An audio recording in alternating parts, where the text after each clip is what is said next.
नमस्कार।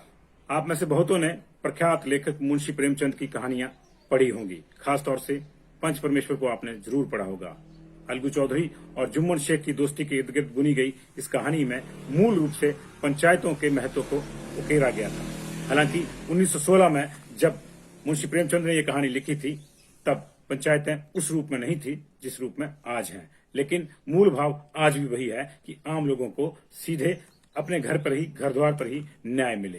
और इसी प्रक्रिया में इस बार फिर से एक बार हिमाचल प्रदेश में पंचायत के चुनाव हो रहे हैं। उनकी धुंधुभी बज गई है, रणभेरी बज गई है और मैदान सज गया है। अलग अलग प्रत्याशी आपके पास आ रहे हैं, लेकिन आपको ये तय करना होगा कि अब उस भाव को कितना प्रवाहित किया गया है अब तक, या कितना जो है वो भाव मर गया है जो मुंशी प्रेमचंद की कहानी में था कि जो मर्जी हो जाए, व्यक्तिगत स्वार्थ जो है वो पंचायतों के आड़े नहीं आने चाहिए और आम आदमी को न्याय मिलना चाहिए।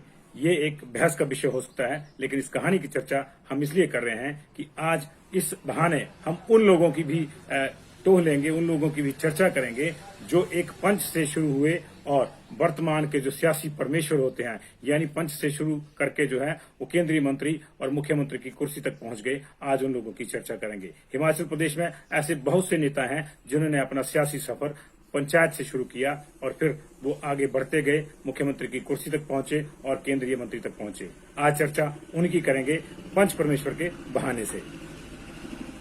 इस कड़ी में सबसे पहले जिनका जिक्र आता है वो है पूर्व केंद्रीय संचार राज्य मंत्री पंडित सुखराम और पूर्व मुख्यमंत्री और केंद्रीय मंत्री रहे शांता कुमार।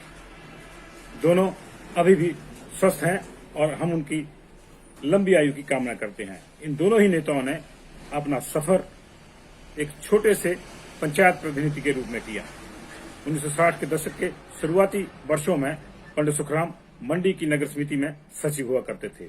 बाद में 62 में उनका आधिकारिक रूप से बड़ा सियासी सफर शुरू हुआ। टेरिटोरियल काउंसिल से होते हुए वे केंद्रीय संचार राज्य मंत्री के पद तक पहुंचे। हालांकि वे मुख्यमंत्री बनते बनते रह गए, लेकिन 1963 में उन्हीं की तरह एक बाढ़ पंच के रूप में अपने सियासी सफर की शुरुआत करने वाले शांता कुमार मुख्यमंत्री भी बने और केंद्र में मंत्री भी बने।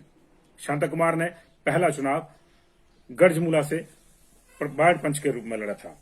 उसके बाद, ये 1963 की बात है, उसके बाद वह पंचायत समिति यानी बीडीसी भवारना के सदस्य बने और 1965 से 1970 तक जिला परिषद कांगड़ा के उपाध्यक्ष भी रहे। 1972 में पहली बार शांता कुमार विधायक बने और उसके बाद वे विधायक, सांसद, मुख्यमंत्री और केंद्रीय मंत्री भी रहे। शांता कुमार प्रदेश की ओर से केंद्रीय कैबिनेट में पहले फुल फ्लेज्ड कैबिनेट मिनिस्टर भी रहे, लेकिन जड़ें वहीं गढ़जमूला के एक वार्ड में वार्ड पंच के तौर पर उन्होंने अपनी सियासी सफर की शुरुआत की थी। शांता और कौल सिंह के बाद बात उन लोगों की जो पंचायती राज संस्थाओं से आगे निकलकर मंत्री के रूप में हिमाचल प्रदेश की राजनीति में छाए। इनमें ठाकुर कौल सिंह का नाम प्रमुख है, उसके बाद राजीव बिंदल और यहां तक कि वर्तमान पंचायती राज मंत्री वीरेंद्र कंवर भी उसी दौर से और उसी रास्ते से इस मुकाम तक पहुंचे हैं और इन लोगों का सफर अभी भी जारी है। ठाकुर कौल सिंह प्रदेश के मंत्रिमंडल में अनेक महत्वपूर्ण पदों पर रहे हैं। विधानसभा का अध्यक्ष पद का दायित्व उन्होंने संभाला है, लेकिन वे सबसे पहले 1973 में पंचायती राज संस्थाओं के प्रतिनिधि के रूप में चुने गए थे। 1973 से 77 तक वे पंचायत समिति के अध्यक्ष रहे और उसके बाद उन्होंने विधायक का चुनाव लड़ा और फिर वो विधायक बने गए। इसी तरह डॉक्टर राजीव बिंदल ने भी अपने सियासी सफर की शुरुआत सोलन नगर परिषद से की। वे वहां पार्षद के रूप में चुने गए, उसके बाद अध्यक्ष बने, उसके बाद उपचुनाव में वे एमएलए बने और फिर उनका सफर इसी तरह से जारी रहा। वे मंत्री बने, बीजेपी के अध्यक्ष बने। इसी तरह वर्तमान के पंचायती राज मंत्री वीरेंद्र कंवर भी पंचायत से निकलकर सूबे की राजनीति में आए हैं। वे ग्राम पंचायत पलाहता के उप प्रधान रहे 1999 से 2001 तक। उसके बाद वह ऊना जिला परिषद में एक जिला परिषद सदस्य के रूप में मौजूद रहे।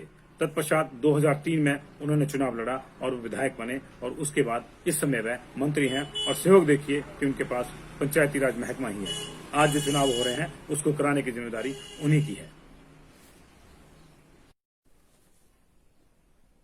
हिमाचल प्रदेश के कई विधायक भी ऐसे हैं जिन्होंने अपना सियासी सफर पंचायत प्रतिनिधि के रूप में शुरू किया। इसमें सबसे पहले नाम आता है नगरोटा बगवां के विधायक अरुण मेहरा उर्फ कुका का, जो 4 बार नगर परिषद नगरोटा बगवां के सदस्य रहे। 2 बार तो वह नगरोटा बगवां नगर परिषद के उपाध्यक्ष भी रहे और वर्तमान में वह नगरोटा बगवां के विधायक हैं। इसी तरह ज्वाली के विधायक अर्जुन सिंह ने 1990 से 1995 तक खंड विकास समिति यानी ब्लॉक डेवलपमेंट कमेटी की इलेक्शन लड़ा और वहां जीते। 1996 से 98 तक वे जिला परिषद के सदस्य के रूप में रहे। भरमौर के विधायक जियालाल भी अपनी राजनीतिक पारी पंचायत प्रधान के रूप में शुरू करके यहां पहुंचे हैं। 1995 से 2005 तक वे ग्राम पंचायत भरमौर के प्रधान रहे और फिर 2017 में भरमौर के विधायक चुने गए। सुलह के विधायक रहे और पूर्व मुख्य संसदीय सचिव जगजीवन पाल भी इसी कड़ी में अगला नाम है। 1978 में उन्होंने अपने सियासी सफर की शुरुआत खैरा पंचायत के प्रधान के रूप में की। उसके बाद 1985 में वे पंचायत प्रधान चुने गए दोबारा से। इसके बाद 1987 में वह खंड विकास समिति भवारना के उपाध्यक्ष पद को भी कब्जाने में सफल रहे। इसी तरह कांग्रेस के बैजनाथ के पूर्व विधायक किशोरी लाल ने भी पंचायती राज संस्थाओं से अपना सफर शुरू किया। वे 5 बार लगातार बैजनाथ पंचायत के प्रधान रहे। पालमपुर के पूर्व विधायक प्रवीण कुमार भी विधायक बनने से पहले द्रंग ग्राम पंचायत के प्रधान रहे हैं। कांगड़ा के वर्तमान विधायक पवन काजल भी इसी रास्ते से विधानसभा तक पहुंचे हैं और विधायक बनने से पहले वे 2 बार कांगड़ा जिला परिषद के सदस्य रह चुके हैं। तो देखा आपने कि हमारे पास ऐसे कई पंच हैं जो परमेश्वर हो गए। अब ये परमेश्वर आपके साथ कितना न्याय करते हैं, कितना नहीं करते हैं, यह एक अलग बहस का विषय हो सकता है। लेकिन ये जरूर है कि आज भी हमारी राजनीति का आधार वही पंचायतें हैं जो किसी जमाने में मुंशी प्रेमचंद की कहानी का आधार थी। जाहिर है कि ये कोई सामान्य चुनाव नहीं है, इसलिए हमारी आपसे अपील है कि पंचायती राज संस्थाओं के प्रतिनिधियों के चुनाव में सोच समझकर वोट दें। आगे चलकर कौन जाने इनमें से कोई प्रतिनिधि लंबी पारी खेल जाए तो फिर आपका वोट उसके लिए एक संबल बन के उभरेगा। आज इतना ही, फिर मुलाकात होगी। पंचायत चुनावों पर हमारी विशेष कवरेज जारी रहेगी। आप देखते रहिए पंजाब केसरी टीवी।